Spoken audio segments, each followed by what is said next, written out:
Dhamma Bhagawan Sri Satya Sai Baba. Puji syukur kita panjatkan atas rahmat Bhagawan. Kita diberi kesempatan untuk bertemu kembali, belajar bersama pada sesi Sairama yang ke-62 malam ini. Masih dalam suasana Sairama spesial Guru Purnima. Jadi sesaat lagi kita akan merayakan Guru Purnima dan topik pembahasan kita pada malam hari ini masih berkaitan dengan 9 permata sai yang menjadi tema Guru Purnima tahun ini. Nah, Bapak Ibu semuanya, tanpa memperpanjang waktu, mari bersama-sama kita sambut Profesor Suresh Gowin. Jai Sairam, Prof. Sairam, Sairam. Sairam, apa kabar Prof Suresh? Kabar baik. Dengan masih lockdown Malaysia? Masih lockdown Malaysia. Wah, kita juga ya masih PPKM darurat. Jadi pembatasan keinginan, pembatasan macam-macam, Prof. Suresh. Ya. Tapi ini ajang latihan yang bagus untuk kita semua. Yes. Nah, baiklah, Prof. Suresh, silakan Prof. Suresh membimbing kami semua. Sairam, Prof. Dengan limpah kurnia Bhagawan Baba, kita sekali lagi jumpa di Sairama. Saya tahu jika hari ini ada mesyuarat dan sebagainya, mungkin banyak orang terlibat dalam itu, tapi kita just carry on. Yang penting sekali kita nak bincang pasal homework yang minggu lepas tu. Ada apa siapa-siapa yang telah buat homework? Ya, oke, Bapak Ibu, kita setiap minggu nih Prof. Suresh rajin ngasih kita PR ya, homework ya, pekerjaan rumah. Nah, minggu lalu topiknya adalah bagaimana kita mensyukuri setiap hal yang terjadi pada kita, bagaimana kita meningkatkan rasa syukur kita, melatih diri kita untuk lebih bersyukur menjalani hari-hari kita. Jadi kita tahu bahwa dengan syukur kita akan bahagia, bukan karena bahagia kita bersyukur. Jadi kita bersyukur dulu. Nah, boleh Bapak Ibu berkenan berbagi pengalaman berlatih untuk bertambah syukur di minggu ini, silakan. Mohon berkenan, Bapak Ibu. Saya nggak berani tunjuk-tunjuk ya, takut nanti berpaling kalau ditunjuk. Oke, berbagi pengalaman tentang berlatih meningkatkan syukur di dalam keseharian kita. Silakan Bapak Ibu, berkenan ya. Oke, silakan siapa ya kira-kira? Saya persilakan dulu Ibu Wayan Sri Ayuni. Boleh Ibu silakan, mohon berkenan. Om Sairam. Om Sairam Ibu. Aman sehat ya setelah kena COVID ya. Itulah ingin berbagi untuk menyampaikan rasa syukur pada saat pertemuan Zoom ini dengan dengan topik rasa syukur. Saya yang mungkin yang paling sangat bersyukur kepada Begawan yang telah berada di kapal besar beliau. Kami sekeluarga mengalami yang luar biasa. Ini boleh cerita ya Bu ya Bunda ya, Prof. Suresh. Boleh. Ya boleh. Bulan Maret yang lalu, awal bulan Maret yang lalu, seharusnya tanggal 6 itu kami adalah 3 bulanan cucu, sudah prepare, sudah 85% prepare. 2 hari menjelang itu tanggal 4-nya, suami saya yang positif. Nah, kebetulan suami bertugas sebagai satgas di kampung, di sanalah kena gitu, karena semua banyak sekali waktu itu kena gitu. Terus kami, nah di sini lagi syukur-syukurnya kita sebagai Bhakta Sai yang mempunyai PIN Bhakta Sai, itu ada teman yang di rumah sakit yang membantu check up antigen, terus akhirnya positif gitu, disuruh masuk rumah sakit bapaknya. Kemudian dengan demikian saya masih tetap tenang, bapaknya sudah ke rumah sakit untuk isolasi, saya di rumah, padahal 2 hari lagi mau prepare 3 bulanan cucu, saya masih tenang. Itu dah dengan dengan petunjuk begawan gitu, kita yakinin kepada beliau, kita serahkan kepada beliau. Saya tenang, saya bubarkan semua karena kami dari Gianyar, keluarga sudah datang semua. Kemudian dari Denpasar, kebetulan cucu tinggal di Denpasar, sudah ke Singaraja, saya usir lagi ke Denpasar, yang ke Gianyar, itu ceritanya Bunda. Ini maaf nih panjang ini nanti. Kemudian besoknya ramelah datang ke rumah petugas, baik dari Dinas Kesehatan, dari Puskesmas, dari Kepolisian, dari Babinsa, dari Satgas Pol PP juga ada gitu. Nah, terus kami diswab lah semua. Kami bilang tidak ada siapa-siapa di rumah, hanya berempat gitu. Ada menantu Risma, mungkin dikenal, sudah dikenal ya, itu sedang hamil besar, hamil tua gitu. Nah, setelah dites kami di rumah sakit, itu saya sendiri yang lagi positif. Anak, cucu, menantu tidak gitu. Syukurnya di situ lagi syukurnya. Kemudian saya masuk lagi rumah sakit isolasi, 2 orang, suami dan saya gitu. Kemudian setelah 3 hari di rumah sakit isolasi, berita bersyukur lagi, cucu lahir yang kedua. Cucu lahir dalam keadaan saya isolasi, jadi syukur lagi. Syukur lagi, karunia Tuhan memang sangat-sangat luar biasa, karunia begawan. Kemudian dengan teknologi yang canggih ini, karena kita lagi-lagi bersyukur, karena teman di rumah sakit itu adalah bakal saya juga yang menolong, itu sampai lahirnya pun di video kan kita lihat bersama gitu, walaupun saya dalam keadaan isolasi, sampai saya meneteskan air mata bersyukur itu dengan lahirnya cucu sangat sehat, walaupun yang cucu yang satunya lagi tertunda 3 bulannya, masih bisa 3 bulan lagi gitu saya pikir. Nah, kemarin sudah lewat tanggal 19 yang lalu, 19 Juni dan 22 Juni itu kami 3 bulanan dengan rasa yakin kepada begawan. Kami serahkan semua kepada begawan, berjalan dengan lancar, dengan disaksikan juga oleh Bu Lili dan Romela dan teman-teman saya datang ke rumah. Kami sangat-sangat bersyukur dengan adanya ini juga. Jadi kami selalu serahkan dan kami yakin kepada begawan itu akan teratasi dengan baik. Itu adalah menurut begawan. Jadi saya tetap tenang. Om Sairam, disitulah syukur. Terima kasih Bunda. Sairam, terima kasih banyak Bu Wayan. Iya, Sairam. Iya, Sairam. Terputus ya. Sairam. Ini pengalamannya luar biasa, Ibu ya. Ya, begitu baik sekali. Iya. Bagus sekali, Prof. Ya, Sairam, Prof. Bagus. Terlalu terharu. Terharu dengan cerita. Iya.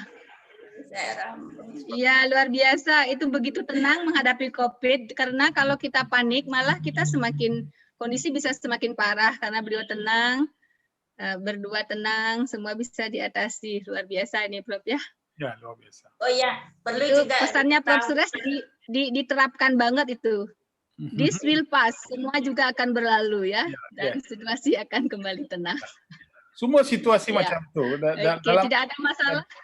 Dalam apa-apa keadaan, dalam apa-apa masalah, ataupun dalam apa-apa keadaan yang mungkin berkeliru ataupun kita confusion dan sebagainya, yang satu sahaja yang kita harus ingat, this will pass. Ini pun akan berlalu. Ini pun akan berlalu. Jadi inilah satu mantra yang kita harus lihat. Even this will pass. Even this will pass. Even this will pass. Namaha. Even this will pass. Namaha. Ya, semua akan berlalu ya namaha gitu ya. Jadi kita buat happy dan ringan ya Prof Suresh. Ya, itu saja. Ya, terima kasih banyak. Ini mantra yang powerful sekali ya Bapak Ibu semuanya. Semua akan berlalu. So tenang aja, tenang saja. Ya, ini terus dipraktekkan ini, dan Bu Wayan sudah mempraktekkannya dengan begitu tenang. Jadi energi semesta membantu mencarikan jalan bahkan yang tidak diduga-duga cucu lahir selamat, cucu tidak terinfeksi COVID. Mantap, luar biasa sekali. Terima kasih sekali lagi Ibu Saira. Nah, Bapak Ibu yang lain boleh berbagi cerita inspiratif tentang the power of bersyukurnya. Oke, Sairam. Ya, silakan, brother, sisters. Sairam, siapa ya? Ini pasti semua sudah menerapkan, tetapi tidak ini ya, tidak mau berbagi. Ada Sis Eka Yudayanti nih. Bro, sekali Yudayanti adekku Eka ya. Sairam Bode. Nah, ini banyak cerita ini pasti yang selalu bersyukur apapun keadaannya. Silakan berbagi Eka sayang, Sairam. Sairam Bode. Sairam, Prof. Sures, terima kasih atas kesempatannya. Saya terkejut ini karena saya ingin mendengarkan, tapi karena ditugaskan berbagi, ya saya berusaha. Setahun lalu saya juga kena COVID, dan saya juga bersyukur bisa sehat. Lalu hal yang paling saya syukuri adalah walaupun saya tugas jauh dari keluarga, dan sebenarnya harusnya pulang 2 minggu sekali, tetapi karena PPKM jadi tidak jadi, tetapi suami menugaskan saya untuk ikut bergabung di sini karena kami adalah seorang nakes, dan kebetulan kami adalah abdi negara TNI. Panglima sendiri menegaskan karena tingginya lonjakan COVID di Jakarta menyebabkan kami dari TNI dan Polri harus membuat lapangan darurat, rumah sakit darurat.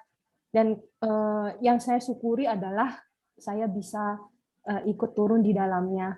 Di tengah bahwa kami para nakes di sini, termasuk di kantor kami, banyak yang tumbang juga, Mbak Dek.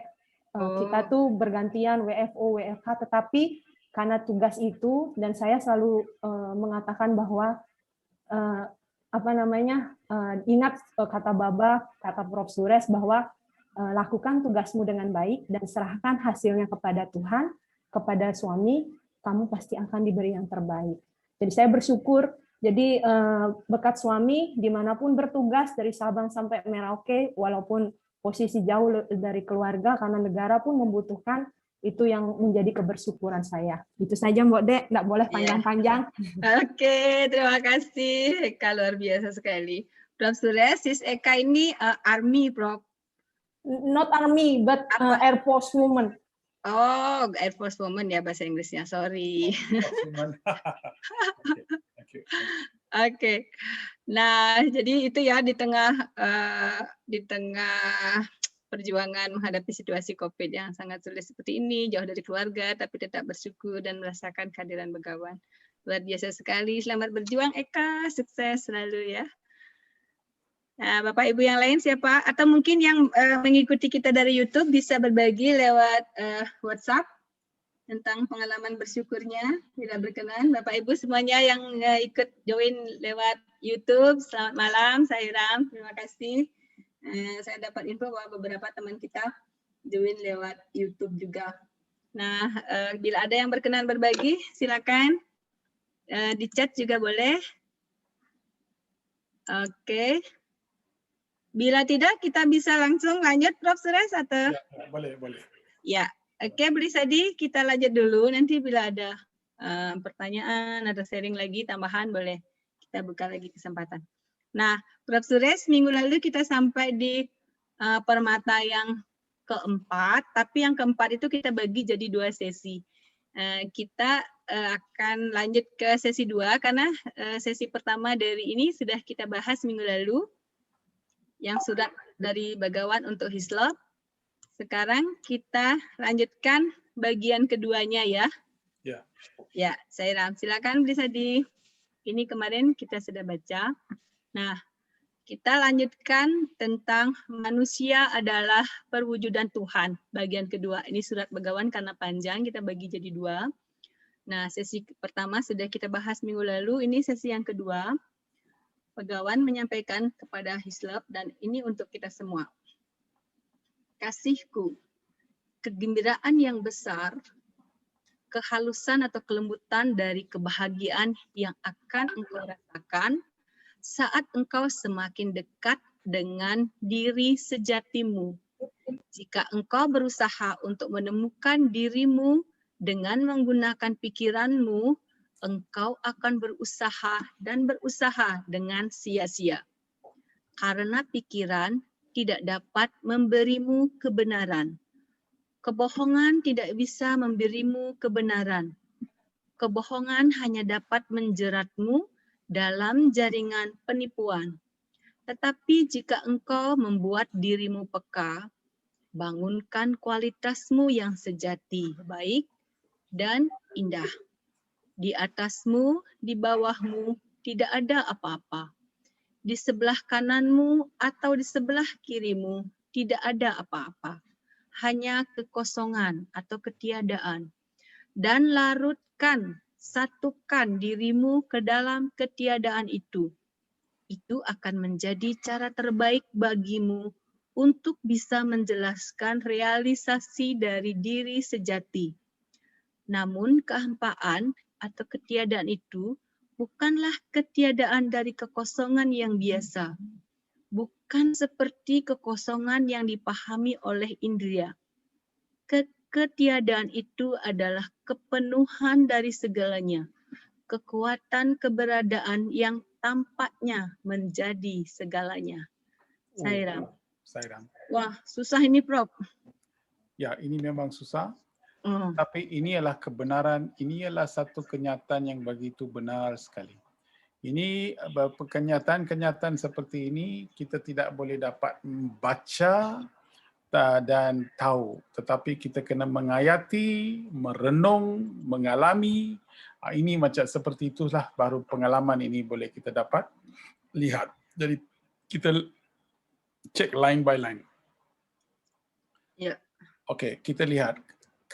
Kasihku, artinya Bhagawan bagi tahu, dia begitu sayang. Bila kita baca surat ini, kita harus fikirkan bahawa surat ini memang ditulis kepada satu bhakta, tetapi isi kandungannya ialah kepada semua. Kita mesti anggap bahawa surat ini ditulis kepada kita, kepada saya, kepada ibu, kepada semua para bhakta di sini, 49 para bhakta yang berada di sini. Surat ini suami tulis kepada kita. Jadi suami minta kegembiraan yang besar, kehalusan dari kebahagiaan yang akan engkau rasakan saat engkau semakin dekat dengan diri sejatimu. So, yang kita harus lihat, apabila kita sedang dekat dan perjalanan kita untuk menghayati diri kita, apabila kita semakin dekat dengan diri sejati kita, kegembiraan dan kebahagiaan akan menjadi lebih besar dan lebih besar. Inilah kenyataan suami beritahu. Inilah kebenaran. Jika engkau berusaha untuk mengemukakan dirimu dengan menggunakan pikiranmu, engkau akan berusaha dengan sia-sia saja. Artinya, kalau kita selalu fikir dan selalu kita hanya hidup di dalam alam fisikal atau mental dan intelektual sahaja, ini berusaha kita akan bersia-sia sahaja. Kerana matlamat kita ialah kita harus menyeberangi laut fisikal, menyeberangi laut mental, menyeberangi laut intelektual sampai ke destinasi kita iaitu diri sejati kita. So, pengalaman kita haruslah dalam. Setelah bersama dengan suami, apabila kita sudah pergi center, banyak tahun kita sudah kenal Bhagawan, jadi apakah yang kita harus lihat? Kalau kita ingin lihat Pershanti Nilayam kita cakap, ya sebagai satu tanda Pershanti Nilayam berada di sana.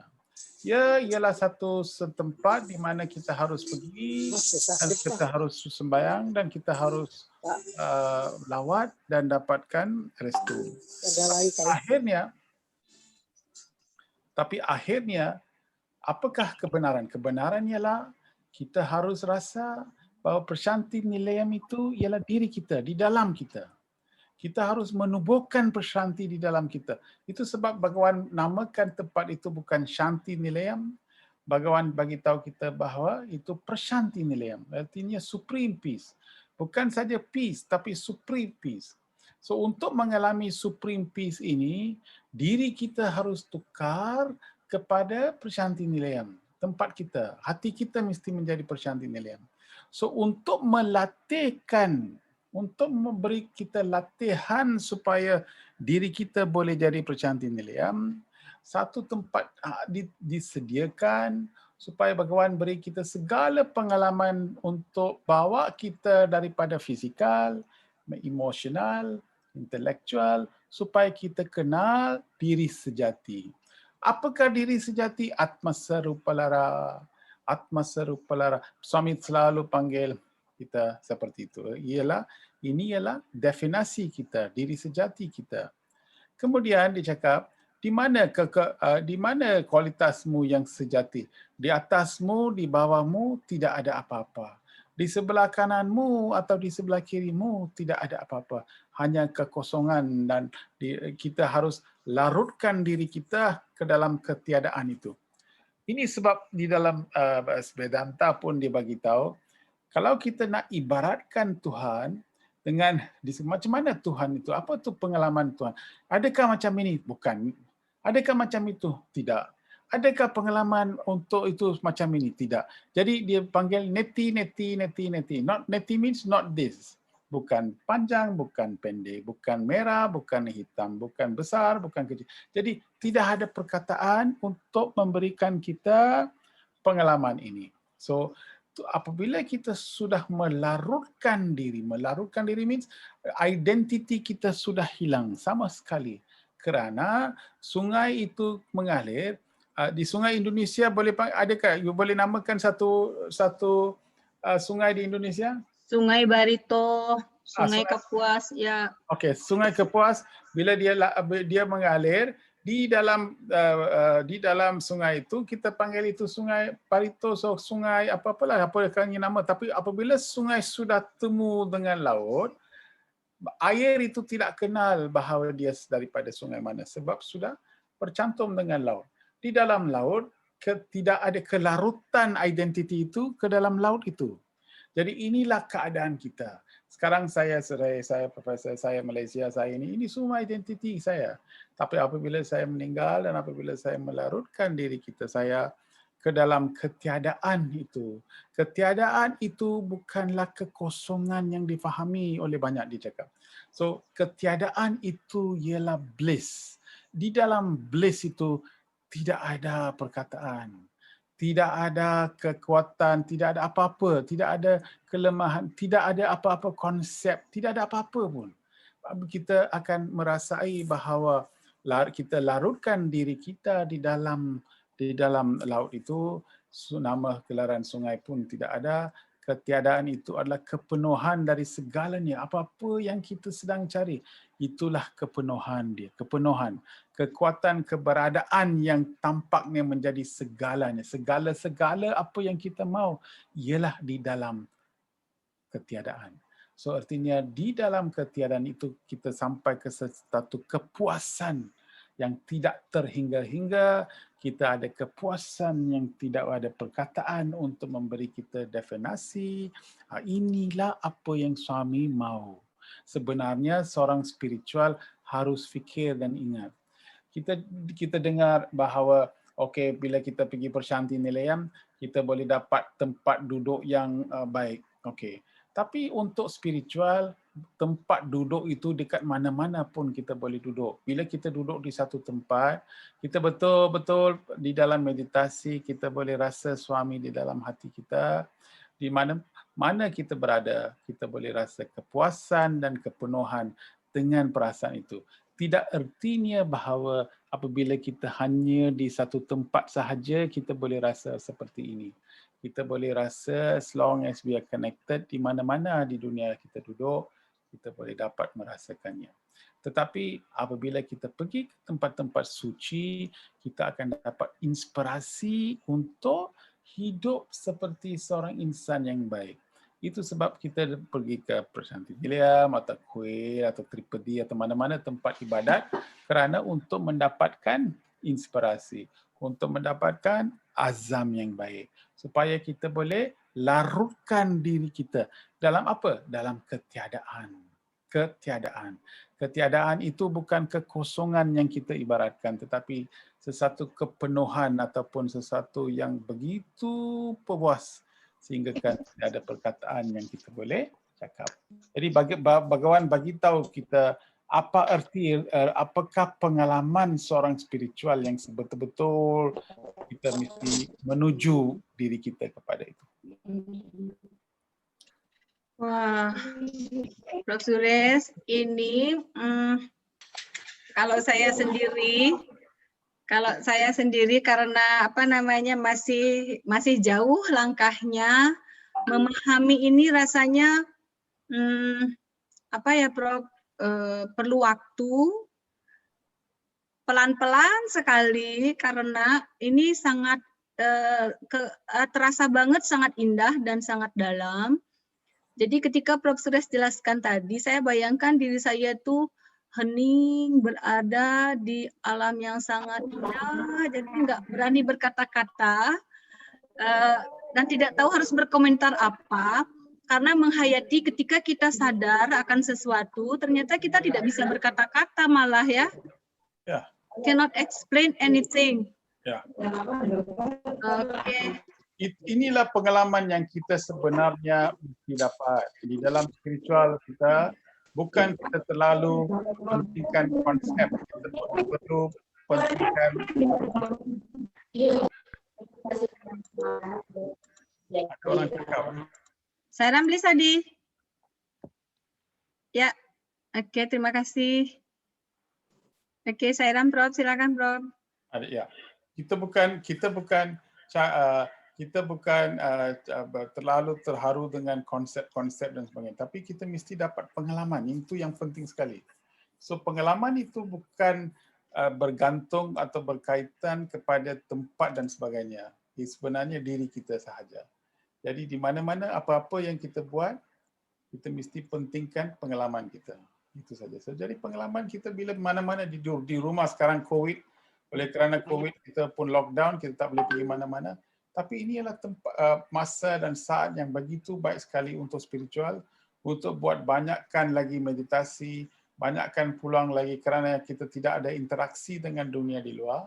Jadi ini adalah satu peluang yang begitu baik sekali untuk mendalamkan lagi pengalaman meditasi supaya kita boleh melanjutkan pengalaman ini supaya kita boleh capai apa yang dihasratkan.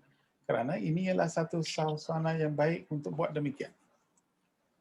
Ya, Prof. Suresh, ini memang harus dialami sendiri. Jadi kita tidak bisa mengungkapkannya dengan kata seindah apapun. Ini ada Bro Nyoman komen bahwa silent is the language of spiritual katanya. Kalau kita benar berada di jalan spiritual, kita jadinya silent gitu ya Bro Nyoman. Boleh komen Bro Nyoman? Sairam? Sairam? Iya, Sairam Bro Nyoman. Memang sangat setuju dengan apa yang disampaikan oleh Prof. Suresh. Jadi meditation is the tools how to get connected into deep within dia. Jadi meditasi itu sarana untuk kita bisa masuk ke kedalaman. Yang tadi dibilang oleh Mode, jadi gimana ketika kita masuk itu memang ketiadaan itu adalah ketika pikiran itu tidak lagi banyak bermain di dalamnya. Jadi ketika pikiran tidak banyak bermain, maka kita bisa memasuki ruang-ruang keheningan. Nah, di ruang-ruang keheningan itulah energi-energi itu ada. Jadi seperti yang Prof. Suresh bilang tadi, di saat COVID ini banyak waktu, banyak kesempatan yang diberikan kepada kita untuk memasuki ruang-ruang keheningan tersebut. Saya kira seperti itu Mode, Saira. Ya, Saira. Terima kasih banyak Bro Nyoman. Sekarang kita betul-betul harus berlatih menghayati ini. Kayaknya every single word has a great meaning. Ya. Tapi kebanyakan kali, walaupun kita ada kesempatan, tapi kita juga akan gunakan masa yang kita ada ini untuk benda-benda yang remeh. Kita akan telefon kawan kita cakap pasal, berapa orang? Ayuh, katakan sekarang sudah begitu, hospital sudah penuh, terus tidak ada oksigen konsentrate, tak ada.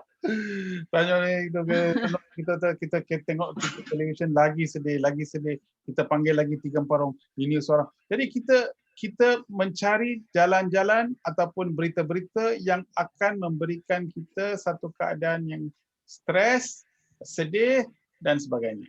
Walaupun kita ada, lebih baik kita habiskan masa untuk buat meditasi, untuk menenangkan fikiran kita, kerana ini juga sewah yang begitu banyak. Kerana apabila seorang mengalami kedamaian ataupun peace, ini juga sumbangan kepada orang ramai. Orang yang tidak tahu. Bila kita duduk diam dan bila kita buat meditasi dan sebagainya, ini akan juga menampakkan frekuensi di dalam dunia. Ya, kalau boleh kita tolong. Apa yang kita boleh buat, kita tolong. Tapi kita tak perlu rasa bimbang ataupun takut dan sebagainya. Kerana bimbang dan ketakutan akan mengurangkan frekuensi spiritual kita.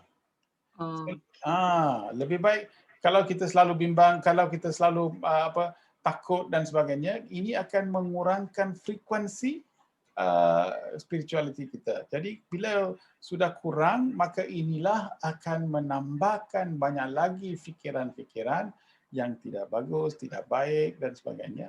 Dan ini akan bawa lagi kesusahan kepada kita. Tapi apabila kita frekuensi tinggi, apabila kita selalu di dalam satu alam yang baik, walaupun dalam keadaan apa-apa pun, kita akan selalu rasa positif. Kita akan selalu rasa suami bersama dengan kita.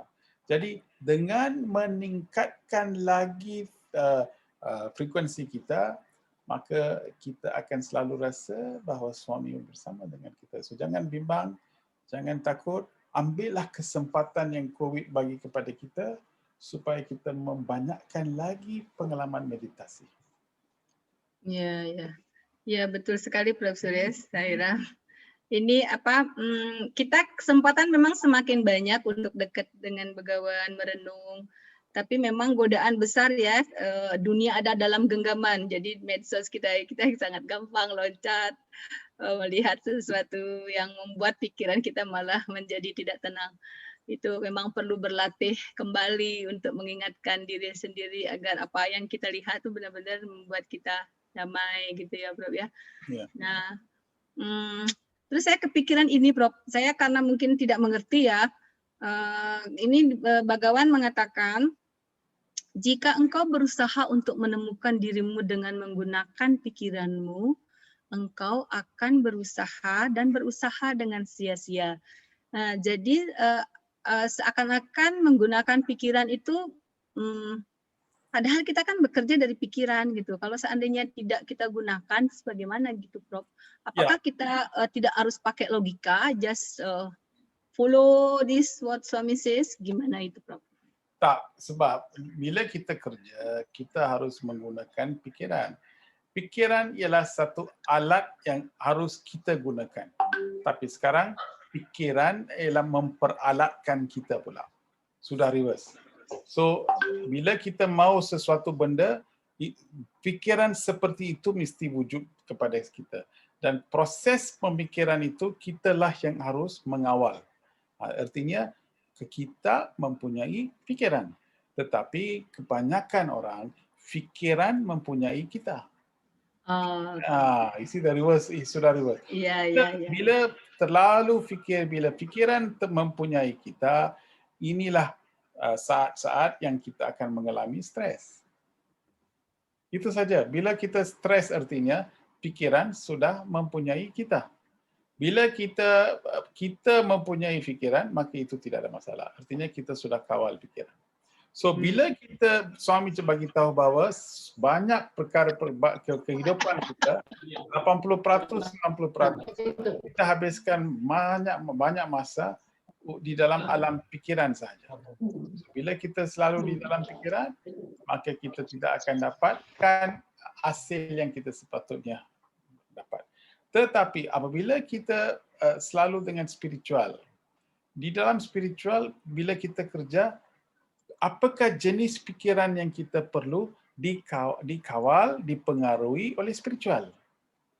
Jenis pemikiran, cara kita memikir, kualiti pikiran dipengaruhi oleh spiritual. Itu sahaja. So, artinya sekarang ni, bolehkah kita pergi ke Puttaparthi? Tak boleh. Apa pasal? Tak ada kapal terbang.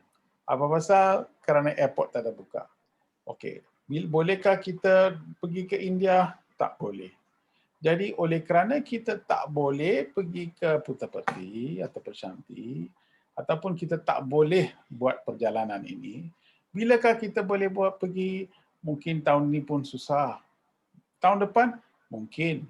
So, satu, mengapakah kita ingin, kalau kita ingin pergi ke satu tempat 2 tahun daripada sekarang, jadi buat apakah, mengapakah kita harus fikir pasal benda ini? See, inilah cara kita pemikir, cara apa yang kita harus buat. Oleh kerana kita tidak tahu fikir, maka fikiran itu mempengaruhi kita. Sebenarnya kitalah yang mempengaruhi fikiran. Kalau kita, apakah daripadakah sumber manakah yang kita harus fikir? Pasal spiritual kita. Jadi spiritual kita, kalau betul-betul spiritual, fikiran ialah, tak kisah, kita tidak payah keliru, kita tidak payah bimbang, kita tidak payah takut. Sekarang saya hidup di sini, saya mau happy sahaja, saya beri kegembiraan dan kepuasan dan kebahagiaan kepada orang ramai. Bila satu saat nanti saya akan pergi. Itu saja kesimpulan dia. Ya. Saya Prof. Suresh, sorry, ini misalkan berarti jangan pikiran memperbudak kita, tetapi kitalah yang menjadikan pikiran itu sebagai alat untuk mencapai tujuan.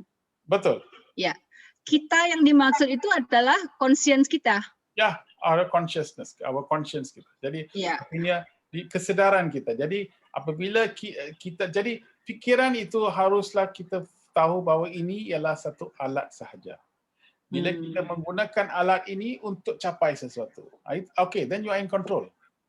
Tetapi apabila itu alat memperalatkan kita, itu dia. Jadi itu sebab kita selalu fikir, selalu bimbang, selalu stres, selalu macam itu, selalu keliru. Artinya, apa pasal saya mau keliru?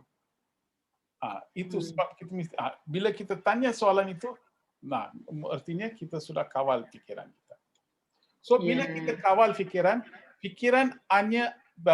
itu hanya akan obey. Obey how you say? Mengikuti, menyetujui. Ya. Setujui atau mengikuti kepada siapa? Kepada Tuhan dia. Tuan dia, not Tuhan. Tuan. So, Tuan bosnya. Ya. Tuan bos. So siapa Tuan bos saya? Tuan bos saya ialah sekarang fizikal, indria. Alamak, indria kalau Tuan susah. Tak boleh. Habis mana lagi? Intellectual okey. Tetapi kalau spiritual itu menjadi orang tua. So bos kita haruslah spiritual. So spiritual, bila kita bos kita spiritual, selalu tajam, selalu cepat, selalu kita boleh fikir dengan begitu baik sekali. So spiritual itu akan beri kita hala tuju yang baik. Tapi kebanyakan pikiran kita bergantung kepada keselesahan. Bolehkah saya dapat selesa? Bolehkah saya dapat ni? Bolehkah? Jadi kita selalu takut di dalam fikiran takut. Jadi oleh kerana kita takut, kita akan buat sesuatu keputusan untuk mengatasi ketakutan kita. Inilah sebab orang selalu buat banyak keputusan kerana mereka takut. 1. 2, selalu bimbang. 3, oleh kerana banyak orang lagi buat satu keputusan, jadi saya pun buat keputusan yang sama. Inilah mengapa kita buat keputusan, kita ikut orang lain. Jadi bila kita sudah tenang, kita boleh lihat dengan mata yang baik, kita boleh lihat apa yang kita harus buat. Keputusan kita selalu berasaskan kepada prinsip-prinsip yang datang daripada spiritual. So apakah suami cakap? Apakah suami cakap?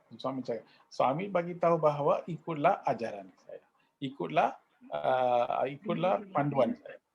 Jadi bila kita ikut baba, ikut ajaran, maka keputusan yang kita akan buat berasaskan kepada ajaran seperti saya. Itu sebab kita patut tahu ajaran. Mengapa kita patut tahu ajaran? Ialah oleh kerana ajaran seperti saya baba, ini akan mempengaruhi cara kita buat satu keputusan. Dan cara kita buat keputusan ini ialah yang akan bawa kita pengalaman. Oke, saya berarti kita kembali merefer permata yang pertama. Ya. Yang melihat, berlatih melihat hati nurani kita ya, Bro ya. Ya, betul. Semua berkaitan. Bagawan surat-surat suami tulis ataupun panduan yang Bagawan bagi ini ialah eternal. Ini satu surat mungkin Baba tulis bertahun-tahun sebelum ini. Tetapi 5,000 tahun daripada sekarang pun ini surat mesti valid. Ini kerana isi kandungannya bila-bila masa boleh pakai dan siapa-siapa pun boleh pakai.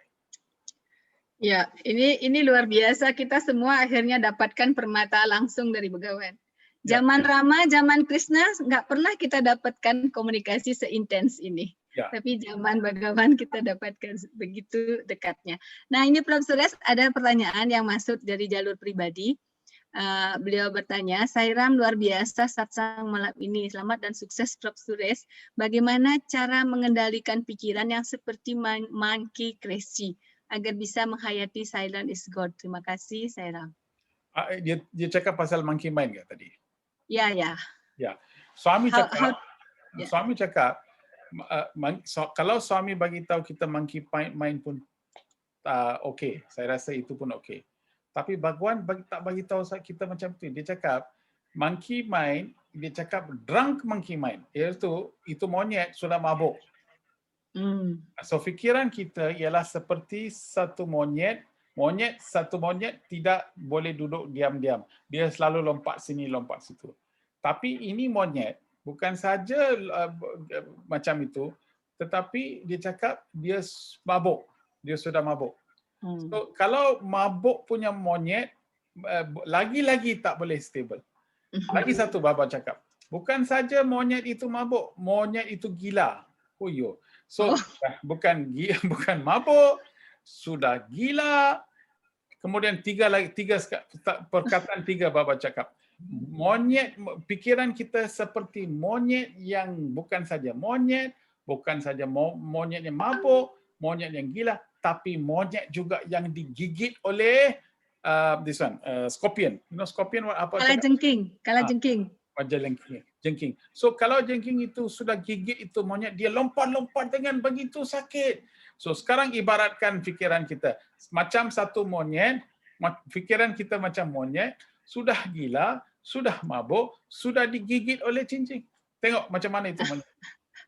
Baba bila saya baca itu perkataan Baba cakap, suami, pikiran kita macam ini ke? Alamak. So, bila sekejap sini, sekejap sana, sekejap lari sini, sekejap lompat. So kalau kita pikiran macam ini, bagaimanakah kita boleh mengawal? Kemudian kita harus melarutkan fikiran ini ke dalam satu kesedaran yang sehinggakan kita hilangkan segala identiti sampai kita mengalami mengalami ketiadaan. Supaya di dalam ketiadaan itulah kita boleh capai kepuasan. Nah, sekarang tengok. Satu di sini monyet lompat, monyet gigit, monyet mabuk. Di situ, di sana ialah ketiadaan. Tengok dia punya spektrum. Ini adalah spektrum yang suami bagi tahu kita daripada satu ekstrim kepada satu ekstrim. Kita boleh lihat di manakah kita sekarang. Dekat dengan monyet ke, dekat dengan ketiadaan. Aduh. Prof. Suresh, kalau mau dibilang kayak monkey aja, itu kan sudah susah ngontrol monkey ya, sudah susah nangkapnya. Udah monkey yang belum apa-apa ini juga udah susah. Udah monkey gila tambah susah, monkey mabuk tambah susah. Maki kesengat kelajengking tambah susah lagi. Suami bagi tahu, ini monkey mau tangkap pun lagi senang. Baba cakap, dalam mangkuk yang kecil, kita letak pisang di dalam mangkuk yang kecil. So monyet itu akan datang, dia akan ulurkan tangan dia untuk tarik itu pisang daripada mangkuk yang kecil itu. So oleh kerana di tempat atas itu, pembukaan atas itu, opening sana itu kecil, maka tangan itu tak boleh keluar kerana pisang di bawah tu. Ya. So artinya bila hunter datang ataupun pemburu datang, itu monyet itu akan lari tapi tidak akan lepaskan itu. Dengan ini kita boleh tangkap. Jadi monyet kita, iaitu dalam fikiran kita, sudah masuk tangan kita dalam banyak benda. Jadi kita bawa semua, kita banyak sehingga kan kita dapat beban kehidupan kita besar, kita selalu attach, kita tidak tahu, kita tidak confused, kita keliru, kita stres. Dengan ini kita pergi ke suami. Suami samasta loka, sukino bhavantu. Siapa cakap? Siapa cakap itu? Seorang yang fikiran dia monyet macam monyet, bergila, mabuk, dalam beban, dalam worry, dalam sakit. Dia cakap, dia yang sebut samasta loka.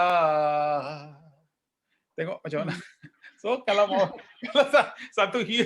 kalau dunia ini mau bebas daripada ikatan, yang pertama sekali kitalah yang harus bebas daripada fikiran seperti itu, daripada kekeliruan. Jadi artinya kita mesti tahu apakah alat tuju kita. Jangan kita pengaruhi oleh orang lain. Kita orang spiritual, kita tahu apa yang benar dan apa yang salah. Tak payah orang lain bagi tahu kita. Kita tahu. So, yang penting sekali, Baba sudah bagi tahu semua dari dalam ajaran-ajarannya.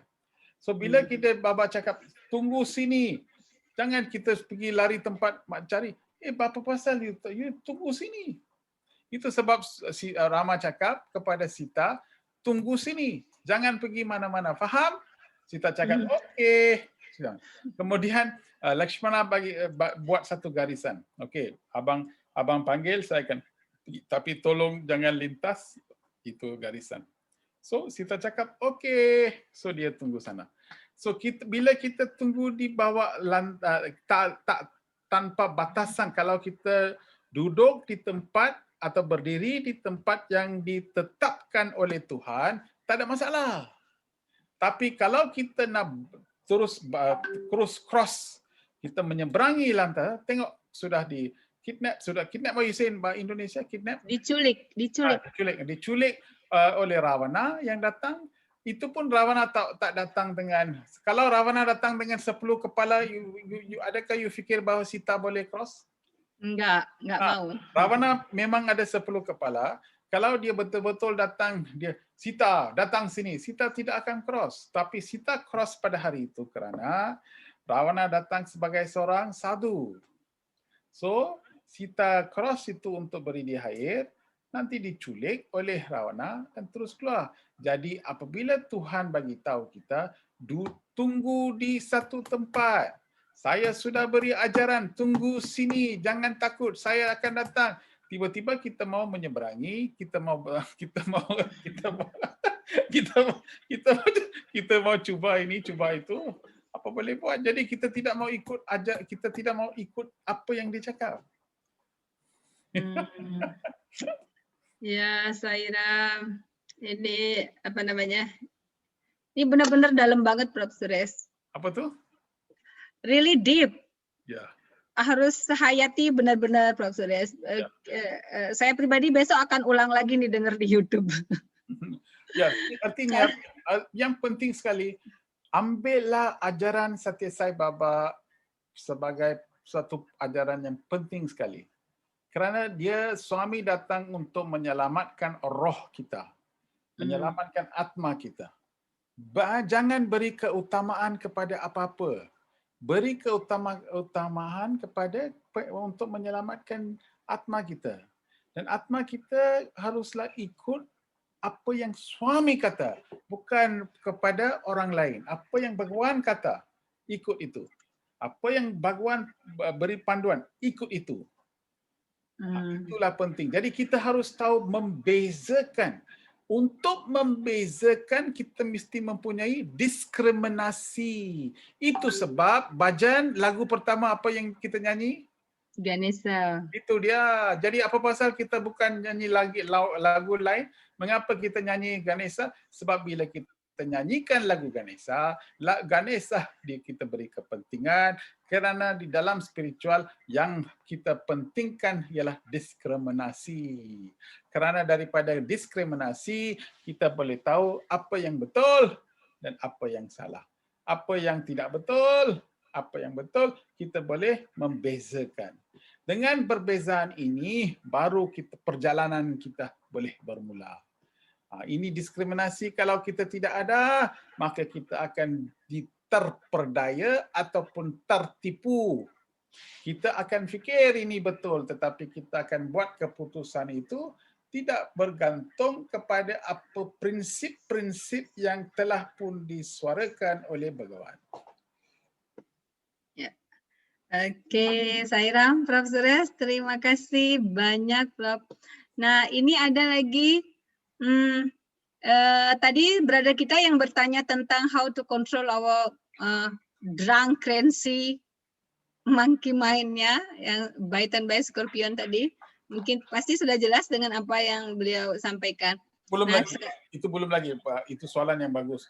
Sebab saya sudah menerangkan itu saja satu penerangan tentang ciri-ciri pikiran. Itu Bhagawan bagi tahu. Baba juga bagi tahu bagaimana kita harus mengawal. Kalau kita ingin mengawal pikiran kita, saya bagi tahu terus terang itu ialah satu usaha yang begitu besar sekali. Tak boleh. Sebenarnya kerana fikiran kita, kalau kita cakap jangan buat, kita mesti buat. Itu cara fikiran. Jadi itu sebab orang sangat-sangat tidak boleh mengawal atau mempengaruhi fikiran. Jadi apakah cara bagaimana untuk mengawal fikiran yang goyang sini, rantak sini itu? Ialah supaya kita harus bawa fikiran terus kepada sesuatu yang besar, sesuatu yang luas, sesuatu yang dalam, sesuatu yang lebih baik. Jadi kita lihat di manakah pikiran saya harus pergi. Saya pergi ke mana-mana, pikiran pun kurang sahaja. Tapi kalau saya sudah dapat tahu bahawa saya ialah seorang manusia, di dalam saya ada roh. Roh itulah yang atma kita ataupun atma kita. Atma kita saya harus realisekan. So bila fikiran saya selalu fikir pasal Tuhan, maka fikiran itu akan dengan tidak apa-apa usaha dapat boleh kita kawal. Inilah cara bagaimana kita nak buat. Bila kita ingin selalu sebut nama Tuhan dan selalu kasih sayang pada Tuhan, orang itu akan fikirannya akan selalu beratur, berdisiplin. Dia tidak payah mau mendisiplinkan fikiran. Fikiran itu akan dengan semula menjadi satu fikiran yang berdisiplin. Kerana kita sayang pada itu. Okey. Jangan pergi pada Tuhan, Kita sayang pada perempuan, let's say. Kita biasa. So kita selalu sibuk dan sebagainya. Tiba-tiba kita tengok itu perempuan cantik. Jadi sekarang kita dengan lebih banyak, berdisiplin dengan lebih banyak supaya kita keluar daripada pejabat kerana kita mau pergi ke pejabat itu, perempuan punya pejabat, mau jumpa dia usaha lagi. Tengok banyak disiplin kita buat. Supaya kita mau menemui itu perempuan yang orang yang kita sayang. Artinya untuk mencapai sesuatu, fikiran itu naturally will become regulated, become control. So apabila kita sudah bukan perempuan tapi sekarang kita sayang kepada Tuhan, especially sayang kepada suami, sekarang bila kita begitu sayang pada suami, fikiran kita akan terkawal, kualiti fikiran itu akan berubah, aliran fikiran itu akan berubah, maka kita akan menjadi seorang yang the end of culture is perfection. Jadi budaya kita akan bawa kita kepada satu tahap yang di mana kita akan merasai bahawa kita move towards perfection. So kasihlah kepada sayang, love God. love God. Itu saja, senang saja. Ya, Sairam, ini tips yang luar biasa yang Prof. Suresh bagi untuk kita, di mana bila kita ingin kontrol, usaha kita untuk mengontrol pikiran itu adalah dengan membawa pikiran kita ke arah yang lebih tinggi, dengan dipenuhi oleh nama Tuhan, nama Begawan, maka otomatis secara alami kita akan berada pada kesadaran itu. Jadi tidak usah dipaksa, tidak usah dikekang-kekang, tapi kalau dipenuhi dengan nama Tuhan, maka akan sampai dengan sendirinya tanpa kita atur. Jadi seperti itu yang perlu kita latih. Sairam, beli gede, Siddhartha, Sairam, apa kabar? Sairam, luar biasa malam ini. Ada tamu, hostnya luar cakep-cakep nih, pinter-pinter, pakar semua. Sairam, beli gede, silakan. Ya. Senang sekali bergabung. Ya, baru kali ini bisa bergabung. Terima kasih ada kesempatannya dan mendengarkan satsang tadi dari Prof. Suresh, dari pemaparan host, saya pribadi sangat bangga dan luar biasa manfaatnya untuk kita semuanya. Dan topiknya malam ini sangat relevan dengan situasi COVID ini, bahwa mengendalikan pikiran itu paling penting. Harus kendalikan dari hal-hal duniawi menuju ke hal-hal spiritual, menuju ke hal-hal esensial, menuju ke jati diri. Nah, itu yang paling penting. Karena ending dari hidup ini kan mencari Tuhan. Dari sekarang pelan-pelan mencari Tuhan, astungkare, Sairam, kita bisa mencapai Tuhan kelak nanti. Itu harapan semua bhakta saya, umat manusia. Luar biasa. Pokoknya hari ini luar biasa. Ya, Sairam gede. Kalau Prof. Suresh lebih tinggi lagi goalnya, bukan nanti kita mencapai Tuhan, sekarang katanya. Sekarang. Di kehidupan ini. Di kelahiran ini. Di kelahiran ini. Tuh, jadi kita harus target tinggi. Seandainya harus 1000 kali kelahiran, ya Prof. Suresh sekarang kita ya 10 kali kelahiran lah. Ikut-ikut sekarang, ikut-ikut ya. Karena kita harus taruh goal yang tinggi. Kalau misalkan kita taruh goal rendah, capainya 50% dan 50% dari rendah. Tapi kita kalau goal kita tinggi, mencapai Tuhan, 50%-nya masih tinggi sekali ya. Oke. Terima kasih banyak, Li Gede. Nanti mudah-mudahan sering bisa join. Oke, Sairam. Nah, sekarang ini Prof, ada pertanyaan dari Sister Ayu Sutini. Ya. Om Sairam, Prof. Suresh izin bertanya, biasanya dalam keadaan kepepet, pikiran kita menjadi lebih kreatif untuk mencari solusi. Bagaimana ini bisa terjadi ya? When the mind is under pressure, then we got the solution with about our problem. How is it possible? Ya, sebenarnya segala solusi untuk kehidupan sudah atma kita sudah tahu. Segala masalah yang kita menimpa, solusi untuk dia atma sudah faham dan tahu dan disimpan di satu. Ini macam seperti satu harta karun yang atma ialah mempunyai harta karun, tapi kita mesti dapatkan kunci untuk buka harta karun ini. Jadi segala masalah yang kita ada mesti dalam. Jadi artinya bila kita sudah ada satu pressure yang begitu banyak sekali, maka bila kita jadi kreatif, apakah artinya? Kreatif ialah bila kita sudah mau dekat dengan Creator. Bila kita dengan Creator, kita menjadi kreatif. Jadi bila kita bersama dengan atmah kita, maka kita akan wujudkan banyak solusi. Dalam penyelidikan saya pun, orang fikir saya pandai, itu bukan. Kita sebenarnya ialah sebab kita selalu buat meditasi, kita tahu tiba-tiba itu idea keluar daripada itu. So bila kita betul-betul mengurangkan fikiran, kerana Baba sudah bagi tahu, you punya fikiran sia-sia saja, mengurangkan itu fikiran selalu dengan atmah kita, tiba-tiba atmah itu akan bagi satu solusi yang luar biasa. Inilah satu penuma, inilah cara bagaimana kita mau hidup di dalam kehidupan. Segala jawapan yang kita mau, atma itu akan berikan kepada kita. Tapi kita mesti mengurangkan fikiran daripada mental. So dalam meditasi, kita sudah tahu, saya rasa satu perkara yang bukan selesa. Saya tahu inilah yang penting. Inilah saya tahu macam mana saya tahu, tapi saya tahu. Inilah cara bagaimana kita Prof. buat. Suresh. Inilah cara bagaimana orang boleh menjadi kreatif. Selalu kita banyak selalu di dalam apa-apa keadaan pun banyak bila di dalam 30 tahun banyak program-program yang kita buat ataupun suami punya kerja-kerja yang kita buat ataupun di dalam kerja, bila ada satu masalah yang berlaku, saya selalu fikir okey bagaimana nama. Tapi saya akan bukan terlibat di dalam masalah, saya akan macam tunggu di tepi sungai, tengok itu sungai mengalir macam tu, detach, tanpa perikatan, lihat itu masalah. Dan saya sangat terharu apabila tiba-tiba satu idea keluar ke ataupun sesuatu pendapat yang saya dapat tu. Itulah cara bagaimana untuk menjadi kreatif. Kreativiti semua orang boleh buat. Itu sebab apabila anak bayi kita, anak kita yang 2 tahun, 3 tahun, dia punya kreativiti bagi itu tinggi sekali. Itu sebab dia mau tengok sini, tengok sana, lompat sini, lompat sana. So, kreativiti tinggi. 98% dia ada kreativiti. Tetapi apabila kita sudah menjadi lebih dewasa dan dewasa, kita punya kreativiti sudah menjadi kurang kerana kita sudah percaya sangat kepada pikiran.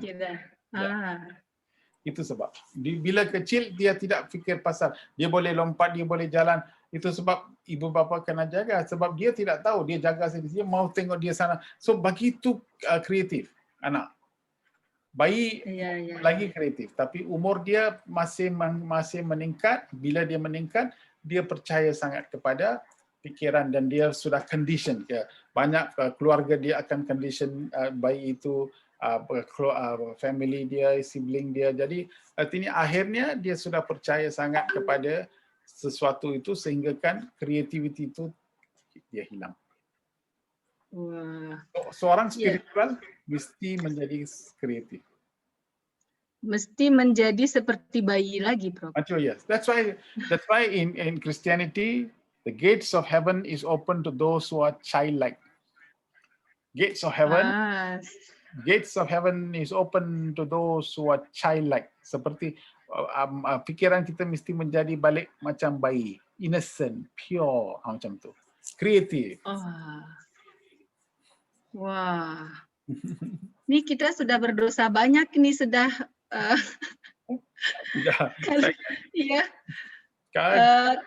Karena kita menghilangkan sifat-sifat keinosenan kita.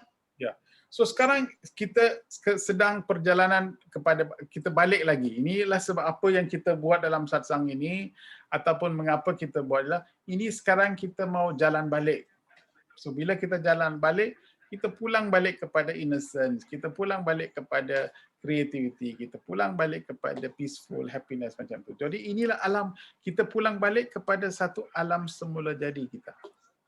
Diri sejati perkataan itu, diri sejati. Ya, sifat alami kita. Nah, Sairam, Sister Ayu Sutini pasti sudah clear ya dengan apa yang Prof. Suresh jelaskan. Kita juga sering mendengar ya Prof, bahwa banyak sekali para penemu besar, para ilmuwan mendapatkan hasil penemuannya bukan pada saat research, bukan pada saat di lab, tetapi saat pikirannya hening, tenang, dan damai. Dan Prof. Suresh juga kita bertemu langsung nih dengan ilmuwannya. Prof. Suresh juga buka rahasia bahwa sebenarnya Prof. Suresh tidak pinter ya. Ya, tidak pintar. Saya ada, ya betul, sebab saya ada banyak student yang saya punya student PhD, postdoctorate banyak.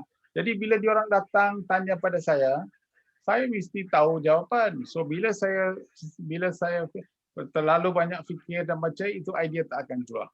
Banyak idea-idea penemuan sains saya datang apabila saya dalam atas pentas, bila saya buat drama ataupun bila saya buat latihan drama.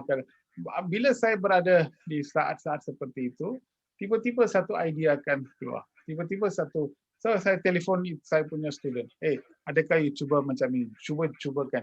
So dia fikir saya sebenarnya pergi balik tengok baca buku dan sebagainya. Tapi sebenarnya datang daripada moments of creativity, sesuatu keluar, jadi kita cuba, maka kita boleh dapatkan kertas ilmiah. So inilah cara kita menjadi kreatif, ialah memberikan peluang kepada atma kita supaya dialah yang mempengaruhi kehidupan kita. Berapa lama lagikah kita mau bergantung kepada fikiran? Berapa lamakah lagi kita mau bergantung kepada intelek? Bergantunglah kepada semua asas kehidupan kita, iaitu atma kita. Bila kita buat meditasi dan sebagainya, banyak hasil yang kita boleh dapat, faedah yang kita boleh dapat apabila kita berkaitkan diri kita kepada atma kita. Ya, betul Prof. Suresh. Saya yakin teman-teman, Bapak Ibu semua yang sudah mempraktikkan meditasi pasti juga kaget. Oh ya, kok tahu ya mengatasi masalah ini seperti itu.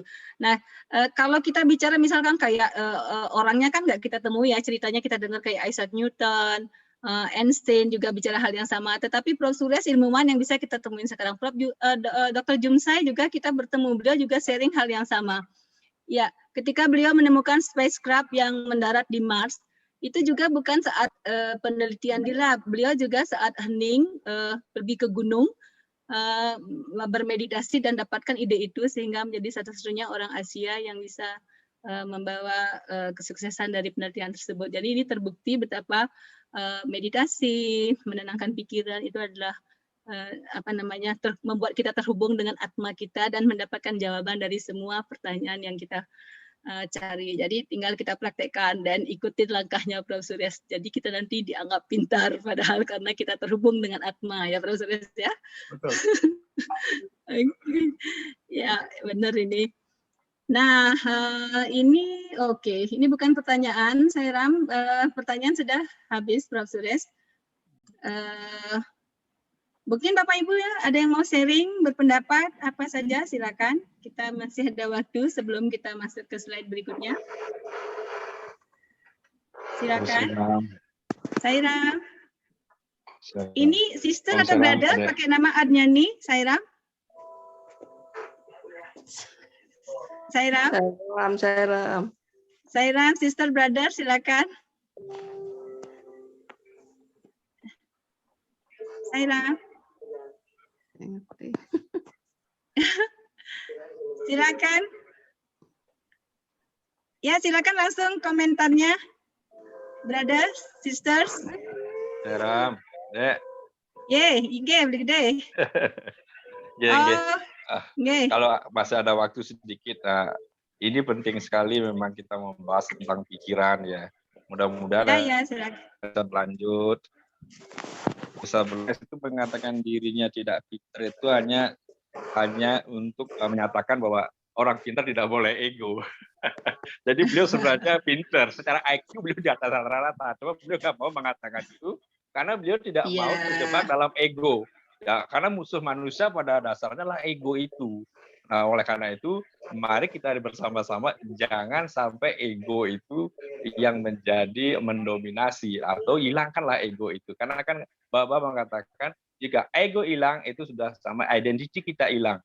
Berarti sudah melebur antara air laut dengan air sungai dengan air laut. Identity itu yang kita harus hilangkan. Nah, Prof. Suresh menekankan bahwa kita untuk bisa tidak terpengaruh oleh pikiran, oleh duniawi, kita leburkan kita kepada Atman, diri kita sejati, mencapai Brahman, lautan samudra itu sendiri.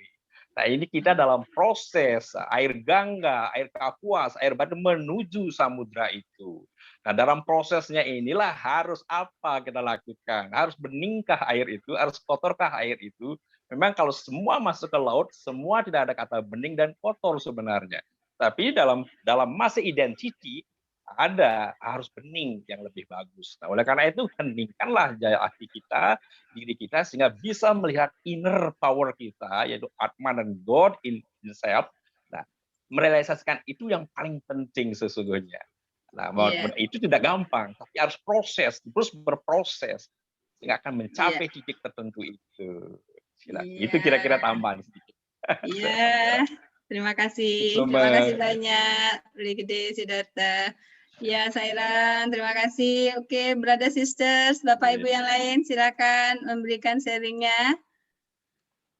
Oke, Sairan, nggak usah ditunjuk ya. Mari kita belajar bersama. Kalau saya tunjuk jangan marah ya. Boleh, siapakah kira-kira? Nah, ini ada, ini marah nggak kira-kira ini kalau saya tunjuk nih? WW, Wayan Wijania. Oke,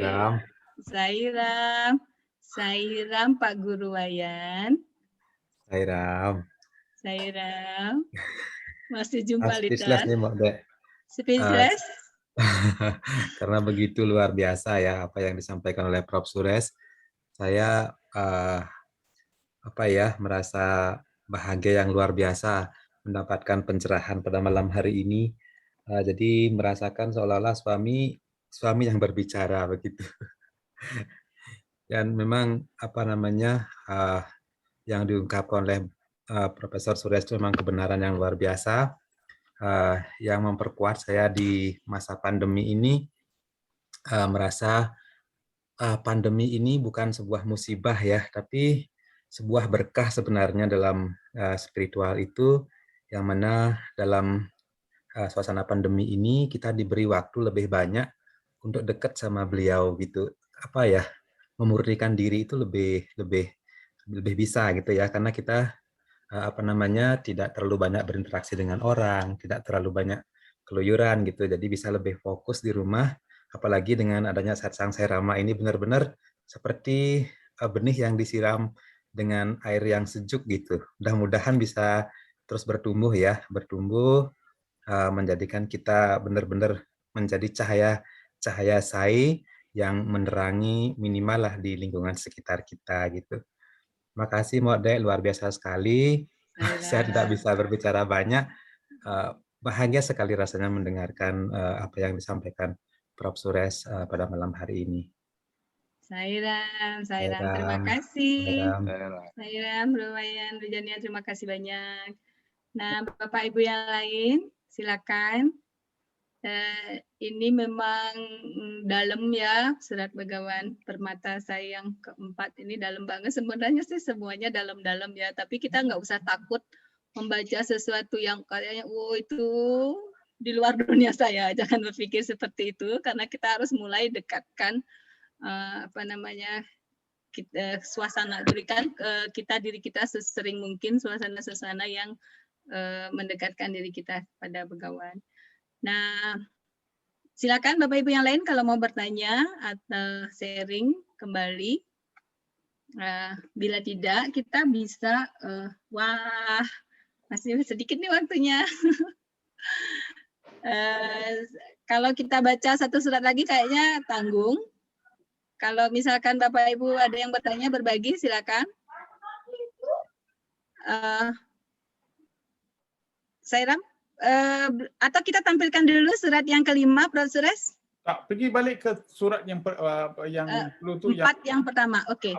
Beli tadi boleh surat keempat yang Permata. Nah, gimana, Prof. Suresh, saya bacakan? Ya. Nah, kita sudah habis dulu, tapi saya rasa mungkin balik dalam. Tengok, baca. Ya. Ini adalah rangkaian dari surat tadi sesi keduanya, sekarang sesi pertamanya. Saya baca kembali, minggu lalu sebenarnya sudah dibaca, barangkali Bapak ada yang tidak hadir minggu lalu, saya bacakan kembali. Nah, manusia adalah perwujudan Tuhan untuk hislop dengan berkah dari suami. Sayangku, engkau akan menemukannya jauh di dalam dirimu. Pikirkan berkali-kali, renungkan. Itu memberitahumu tentang sifat sejatimu. Hal itu memberimu harapan. Itu memberimu kehidupan baru. Jadi itu yang dimaksud adalah manusia adalah perwujudan Tuhan ini. Itu menunjukkan jalan. Itu membuktikan kepadamu bahwa perwujudan Tuhan ada di dalam dirimu dan engkau bukan manusia yang seperti biasanya kita pahami. Manusia adalah perwujudan Tuhan. Ini menunjukkan kepadamu bahwa adalah mungkin bagimu untuk menyadari Tuhan, tetapi engkau dan engkau sendiri yang harus merenungkan hal ini secara mendalam. engkau akan menemukan bahwa engkau akan mulai mengetahui apa yang dimaksud dengan pernyataan diri sejati yang tidak dapat dijelaskan. Pikiran mengetahui keberadaannya, diri sejati atau Tuhan ada di dalam diri manusia. Engkau adalah perwujudan diri itu. Yang lainnya adalah ilusi dari ciptaan pikiran. Pikiran yang menciptakan, memelihara, dan menghancurkan. Saya Ini boleh diibaratkan seperti kalau hari kita pergi tengok wayang gambar, panggung gambar, tahu di panggung. Ya, film ya. Ya, film. Kita boleh tengok film. Begitu cantik dia punya cerita, dia punya screenplay, dialog, begitu baik sekali. Sehingga kan kita balik, kita telefon kawan kita. So kita bagi cerita pada kawan kita. Bagaimana apa perkataan yang kita gunakan ataupun pengalaman yang kita beri pun, dia tidak akan dapat rasa apa yang kita mau menyampaikan, sehingga kan bila dia sendiri pergi panggung itu dan tengok dengan mata dia apa itu sebenarnya cerita, baru dia akan menyedari apa kawan kita tadi menyedari. Jadi artinya di dalam sini itu diri sejati itu tidak boleh dijelaskan, perkataan tidak ada untuk menjelaskan. Ini haruslah kita faham, memahami, dan kita hanya dapat tahu apabila daripada pengalaman kita sendiri. Jadi usaha kita ialah kita harus faham, Baba bagi tahu kita harapan kita, hala tuju kita, beri kita harapan, beri kita satu jalan, membuktikan semua apa itu akan wujud kepada kita apabila kita mula berkaitkan dengan atmah kita. Jadi kita tak payah pergi lain tempat, kita tak payah cari apa-apa. Diri kita sudah penuh, sudah ada benda ni. Jadi apabila kita habiskan masa untuk kenal kepada atma kita, maka ini adalah diri sejati. Dan daripada sudut pandangan dan persepsi diri sejati, barulah kita harus lihat dunia ini. Dan dunia ini akan memberikan kita satu gambaran yang luar biasa. Orang yang fikir bahawa dunia ini banyak masalah dan sebagainya, tapi orang spiritual akan lihat dunia ini sebarang hanya untuk memberikan dia peluang sahaja. So segala masalah akan ditukar menjadi satu peluang untuk dia menghadapi dan memberikan perkhidmatan, sewa dan sebagainya. Jadi untuk menukarkan persepsi kita, haruslah kita tukarkan platform kita. Sekarang kita tidak mau hidup sebagai fizikal, mental, intelektual.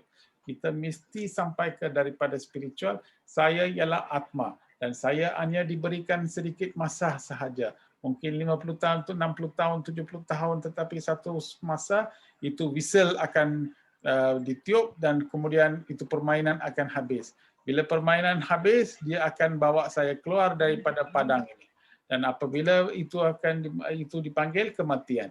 Jadi sebelum kita ditiup itu whistle, sebelum permainan kita habis, maka kita harus faham dan tahu bahawa kita siapa. So diri sejati siapa. Dan mengapakah kita harus jumpa itu diri sejati? Sebab selepas kita jumpa diri sejati, kita akan menjadi sejati. Kita akan tahu apa perbezaan ini dan itu. Kita tahu apa yang benar dan salah. So kita akan buat keputusan berasaskan kepada prinsip. Dan bila kita ikutkan prinsip kita, maka keputusan yang kita akan buat mesti bagus dan pengalaman kita mesti lagi bagus. Inilah dia punya proses tu. Jadi kalau kita lompat sini, cakap ini, cakap itu, jerit, teriak, shout here, shout there, emotional, macam itu artinya kita macam monyet yang sudah gila, monyet yang sudah mabuk, kemudian digigit kalajengking. Ya, okey. Bila bapa bagi tahu, bila saya dengar selalu saya gelap. Bila suami bagi tahu macam itu, artinya kita tidak boleh dapat faham siapa saya, siapakah diri saya yang sebenarnya, diri sejati saya. Jadi seorang spiritual haruslah jumpa diri sejati. Jadi apa yang kita berusaha sekarang ini ialah cuba kontak diri sejati kita. Itu saja. cuba kontak, cuba telefon, cuba hantar SMS, hantar ini. Kepada siapa? Diri sejati kita. Jadi apakah cara message tu? Message tu nama separana, budget, meditasi, sewa. Ini adalah cara komunikasi supaya kita dapat kenal diri sejati. Satu hari kita akan jumpa itu diri sejati. Wow, begitu baik. Dan bila kita jumpa diri sejati, kita dalam dilarutkan identiti kita, kita sudah di dalam ketiadaan. Di dalam ketiadaan, kita tidak ada lagi ke mau ini, mau itu. Kita ada kepuasan. Bila kita sudah sampai kepuasan, inilah artinya purnima. Itu dia. Sebab guru purnima ialah kita akan sampai ke purnima kita. Purnima means fulfillment, kepuasan. Kita sudah habis. Dan kepuasan itu hanya kita boleh capai melalui seorang guru. Itu sebab kita dapat guru purnima. Saira. Wah, mantap sekali. Ini luar biasa, Prof. Suresh. Apa namanya? Gak bisa saya berkata-kata, Prof. Suresh, karena semua pasti sudah sangat jelas apa yang Prof. Suresh katakan. Jadi sekarang ini boleh kita jadikan PR untuk kontak diri sejati kita. Kirim WhatsApp ke diri. Gunakan internet kita, bukan internet kita, to kontak diri sejati kita. Dan nanti kita akan sampai pada yang namanya ketiadaan. Ketiadaan itu kekosongan. Tadi benar-benar blank, saya nggak ngerti itu kok kita disuruh sampai kepada ketiadaan. Ternyata ketiadaan itu adalah sesuatu yang penuh yang mau kita capai. Saya speechless, Prof. Suresh. Okay. Apakah seperti itu Barata ketika tidak bisa dibedakan mana Barata, mana Rama? Apakah Barata seperti itu step yang diambil, Prof. Suresh? Ya, betul itu macam itulah. Ketiadaan. Arti macam ketiadaan, perasaan ketiadaan kita dapat dalam interview room. Bila kita bersama dengan Baba, suami apa mas? Tak ada, macam penuh, sudah penuh. Kita tidak apa, tak ada masalah, langsung. Suami tak anything, nothing suami. Very happy suami, very happy. Lepas keluar interview room, baru alamak itu kena tanya, itu cara saya lupa itu. Banyak perkara yang kita mau tanya kita sudah lupa kerana kita sudah rasa ketiadaan. Tidak ada masalah. Kerana apa? Kerana sungai kita sudah jumpa itu laut. Bila sudah jumpa laut, kita tidak ada apa-apa lagi. Sebab suami macam laut. Bila depan dengan suami, sungai kita tak ada apa-apa. Iya. Di interview room kita rasa bliss, outside interview room kita rasa peace. Yeah. I remember that thing, Prof. Suresh. Yeah, so now our goal is to bring bliss, ananda all the time. Yes. Ya, oke. Terima kasih. Dan bliss ini kita sebarkan karena akan ini mempengaruhi semesta dan saya yakin juga akan mempengaruhi laju kenaikan COVID. Ya. Jadi spiritual yang sudah ikut spiritual ni satsang ini 1 tahun, kita harus didik orang lain. Kalau ada orang lain mungkin fikiran dia sedikit, okey kita didik, kita memupuk, kita beri tunjuk ajar, kita beri panduan. Inilah sewa kita. Supaya mereka juga bersabar dan mereka juga tahu, mereka juga faham dan sebagainya. Jadi ini sewa kita untuk memberikan panduan yang sama ini kepada semua orang. Ya, saya Prof. Suresh, kita sudah 62 sesi.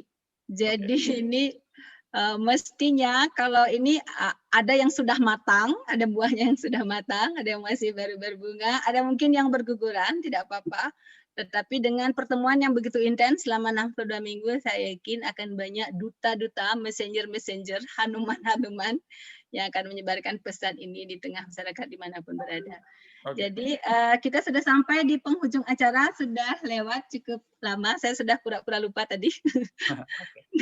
Oke, saya Bapak Ibu semuanya, saya mewakili Bapak Ibu semuanya pasti ingin mengucapkan terima kasih banyak untuk Prof. Suresh, semoga selalu sehat, sekeluarga, terus bisa membimbing kita. Kita panjatkan puji syukur kehadirat Begawan atas rahmatnya, satsang malam ini berjalan dengan sangat indah dan baik, begitu dalam. begitu penuh makna, banyak bekal yang kita dapatkan. Kita akhiri hening sejenak, resapi apa yang kita pelajari malam ini.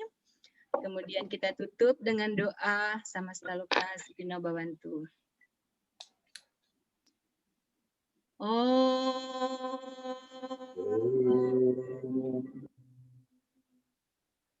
Samasta-Loka Sukhino Bhavantu. Samasta-Loka Sukhino Bhavantu. Samasta-Loka Sukhino Bhavantu. Om Santi, Santi, Santi. Sairam. Terima kasih banyak Prof. Suresh. Terima kasih banyak Sister Carla. Sairam. Sairam. Ya. Terima kasih. Oke, terima kasih banyak. Sampai jumpa minggu depan Prof. Suresh dan Bapak Ibu semuanya. Ya, mohon berkenan sejenak, kita akan berdoa bersama. Saya ya luar biasa sekali malam ini ya, sangat dalam obrolan kita. Bapak Ibu semuanya, seperti biasa, mari kita bersama-sama memanjatkan doa untuk semua saudara-saudara kita yang terkena dampak COVID-19 ini. Di samping juga saudara-saudara kita yang hadir di ruangan ini pun banyak yang terkena, ada Sister Ida, ada teman-teman yang lain juga. Semoga semuanya dikaruniai dengan kesembuhan oleh Begawan, demikian juga seluruh bangsa dan negara kita yang sedang menghadapi musibah ini, semoga kuat dan kita keluar dari pandemi ini dengan selamat. Dan juga kita pancarkan doa untuk seluruh manusia di dunia. Mari kita hening sejenak, pancarkan doa, dan kirim cahaya kepada semua saudara-saudara kita yang sedang menghadapi musibah.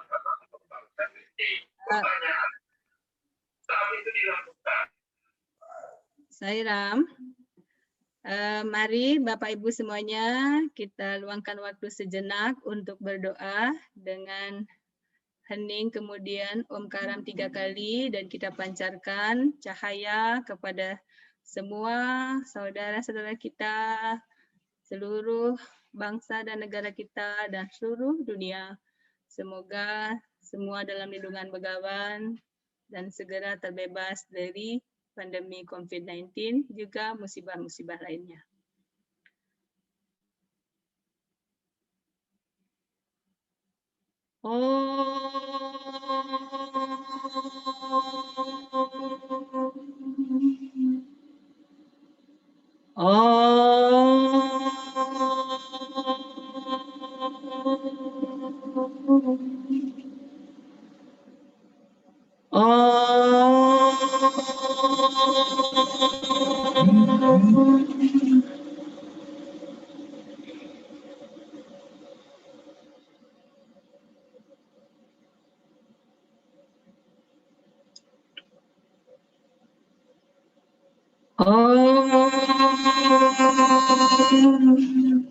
Shanti, Shanti, Shanti.